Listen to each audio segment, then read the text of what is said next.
Why should you be cool with men undressing in front of girls? Because money. That's the argument being made by opponents of privacy rights in Washington state. They claim that if Washington state adopts rules that require schools to separate facilities based on a student's sex, then Washington's economy will collapse. Their evidence? North Carolina. You may recall that North Carolina passed a bill called HB 2, which, though very different than Initiative 1552 currently being considered in Washington, also dealt with policies surrounding access to private facilities. The progressive mob worked very hard to keep HB 2 from becoming law, but it passed anyway, at which point the mob channeled their passion into doing whatever they could to harm the economy of North Carolina. They convinced pop stars to cancel concerts and tried to get companies to stop doing business in the state. They leaned on professional sports leagues and the NCAA to move events from North Carolina. They convinced the NCAA to move some basketball games out of the state and the NBA to move the All-Star game from Charlotte to New Orleans.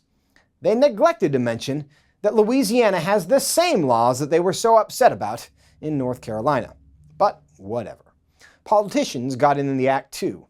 Governors in Washington, New York, and California banned travel to North Carolina. Seattle's mayor did the same. What was the fallout of the year-long effort to drive the economy of North Carolina into the ground? Maybe not as bad as you think. At the end of 2016, Forbes magazine named North Carolina number 2 on its annual Best States for Business list.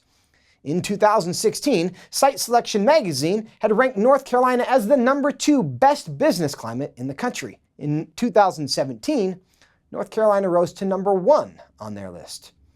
Chief Executive magazine ranked North Carolina the number 3 state for business in the country.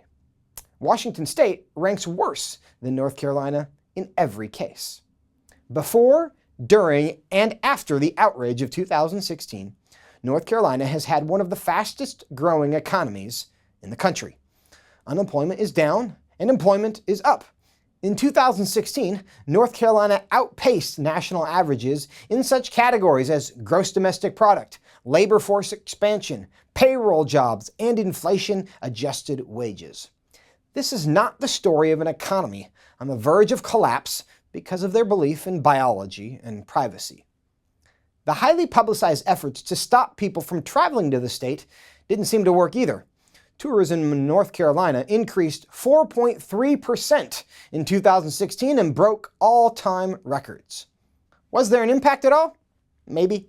Supporters of HB 2 acknowledge that at worst, there was an economic impact of 0.1% on the state economy. Now it could be less than that, which gets you perilously close to zero.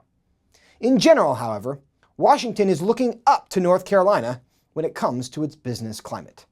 But there's something else to keep in mind as well. The concern about potential economic impact isn't a concern at all. It's a threat. They aren't concerned that passing Initiative 1552 would naturally create economic consequences.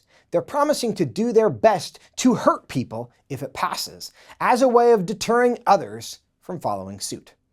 But there's a problem with this argument here in Washington, in addition to the fact that it didn't work in North Carolina. Are they really going to convince Microsoft, Boeing, Amazon, and Starbucks to take their business someplace more progressive? I don't think so either. But even if their threats could work, even if they were able to harm the state economy out of spite, what kind of people trade the privacy and security of their wives and daughters for money anyway? Hopefully not you. For the Family Policy Institute of Washington, I'm Joseph Backholm.